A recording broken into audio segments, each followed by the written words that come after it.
Two hunters went out into the woods, when suddenly, one of them falls onto the ground. His friend rushes up to him, and realizes that he doesn't seem to be breathing. Fearing the worst, he dials 911, and yells to the dispatcher, "Please, help me. I think my friend is dead. We are in the woods, and I do not know what to do." The dispatcher replies, in a calming manner, "Please, calm down, sir. I will walk you through what needs to be done, but first, we have to make sure he is dead." There is a brief silence at the other end, then a single gunshot rings out. The man comes back on the line and says, "Okay, done. Now what?"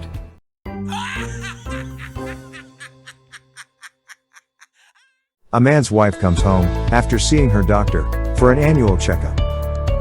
She seems very cheerful, so the man asks her what she is happy about. Excited, she tells him, "Well, I was at the doctor, and he told me that for a 40-year-old woman, I still have the breasts of an 18-year-old girl."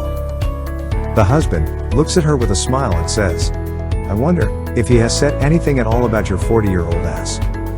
She smiles back at him and replies, "Honey, to be honest, there was a lot I needed to discuss with him, so we never got a chance to talk about you."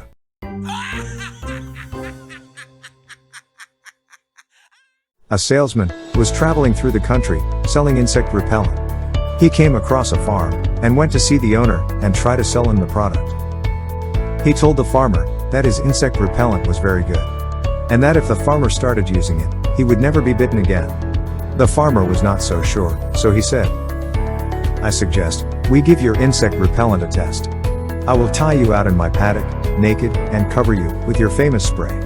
If in the morning, there is no insect bites on you, I swear to God, I will buy all the repellent you have, and also will recommend you to all the farmers that I know in this country." The salesman was very confident in his product, so he agreed to this proposition. They went into the field, and the salesman stripped naked. The farmer then sprayed him very thoroughly with the insect repellent, and tied him to a stake.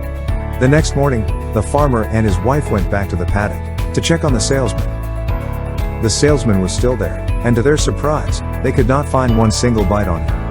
They noticed, however, that he looked very drawn. He was pale and haggard, but still, there was not one single bite on him.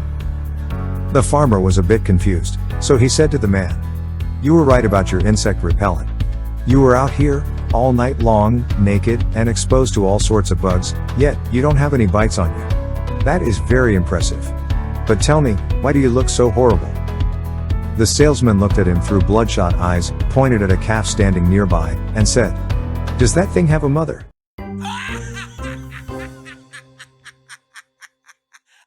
A guy is sitting in the kitchen, having his morning coffee, when suddenly his phone rings.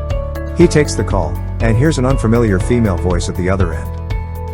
The woman sounds very excited when she says, "John, you will not believe it. My husband just left for a work trip. He will be gone for at least 2 days. Now hurry up, and get to my place as soon as you can." The man replies, "I am afraid you've got the wrong number. There is no John here." Sounding very embarrassed by her mistake, the woman says she is very sorry. To that the man replies, "No need to be sorry, honey. Let me just get my pen and paper so that I can write down your address."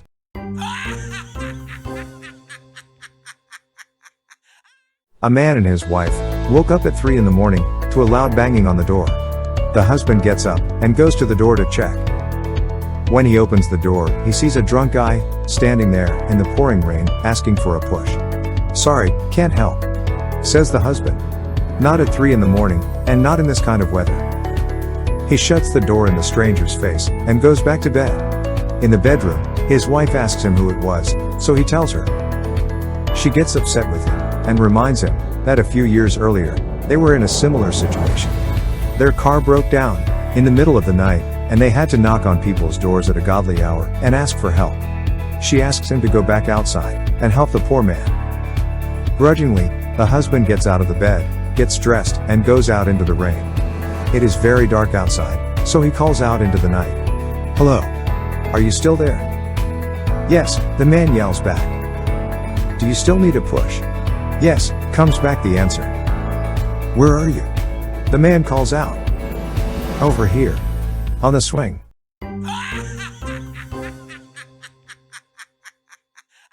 A husband died, and his wife discovered that in his will, he left $50,000 to be spent on a luxurious funeral.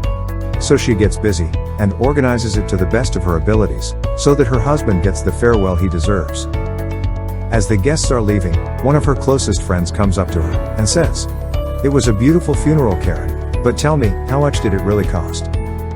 "It was $50,000 exactly," the wife replies. "No way." Her friend exclaims, "I mean, it was a beautiful funeral, but $50,000? The wife smiles and explains, "The coffin was $6,500. I also donated $500 to the church for the service, and another $500 went towards food and drinks. The remaining $42,500 went towards the memorial stone." Her friend gasped in shock. $42,500 for a memorial stone? Geez. How big is it? The wife smiles and says, 7.5 carats.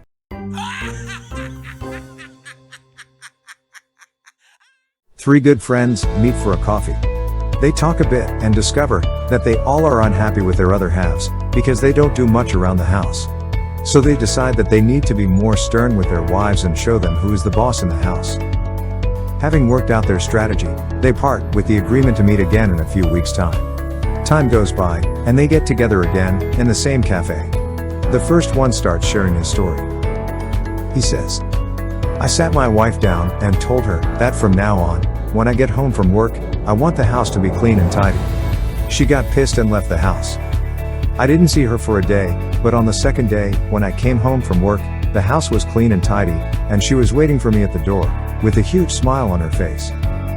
The second guy says, "I sat my wife down and told her that when I come home from work, I want the house to be clean and tidy, and all the laundry done. She got pissed and I haven't seen her for 2 days, but on the third day, when I came home from work, the house was clean and tidy, and all laundry was folded and put away."